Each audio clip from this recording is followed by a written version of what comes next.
Now in news from Geneva, the 16th session of the UN Intergovernmental Working Group on the Right to Development has been deferred in the absence of a chair. According to Tamara Kunanayakam, who served as the chairperson rapporteur of the group over the past 3 years, the situation has arisen as a result of Sri Lanka informing the non-aligned movement that it would not support her nomination.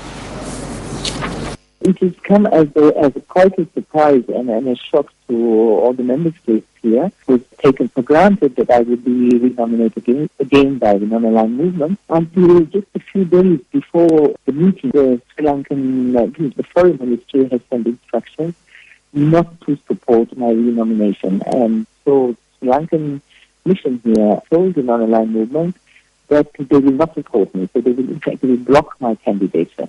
So this created a crisis within the group because it came to the last moment, but at the same time they didn't understand why I was in change at the time, because they had been satisfied and very happy with my chairpersonship and with the progress that has been made in the past 3 years. The working group on the right to development was established by the Commission on Human Rights in its resolution 1998/72 and by the Economic and Social Council in its decision 1998/269.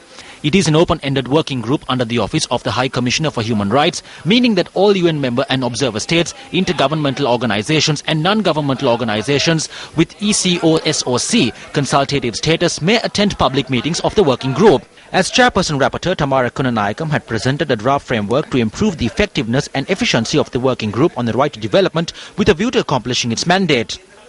In his opening statement for the 16th session of the working group, which commenced today, the UN Human Rights Chief Zaid Ra'ad Al Hussein said Kunanayakam had presented concrete suggestions with regard to the working methods of the working group. So they don't understand why Sri Lanka, as a developing country, member of NAM, is blocking an issue that is a non-issue. And for me, it comes as a surprise because the present government and the foreign minister has repeatedly said that they want to, that the previous regime had offended many member countries of the United Nations. That's why we were having trouble. But now they've offended the whole group of the non-aligned, which is the majority in the United Nations.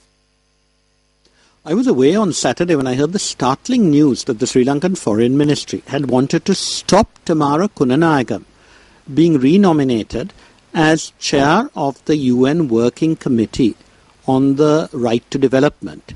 She had been elected to this position in 2011.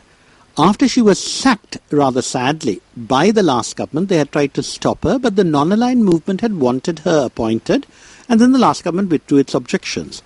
But this government has evidently said it will not have her at any price. And this is tragic because the non-aligned movement is very keen to have her. She has international acceptance. The Western group are quite happy with her work. And it is extremely sad that the minister, he has not consulted the deputy minister who knew nothing about this. He has not asked the advice of the president. The head of protocol knew nothing. So I hope His Excellency the President will intervene and make sure that Sri Lanka gets the respect it deserves internationally and the non-aligned movement is not insulted in the way that Sri Lanka has been doing.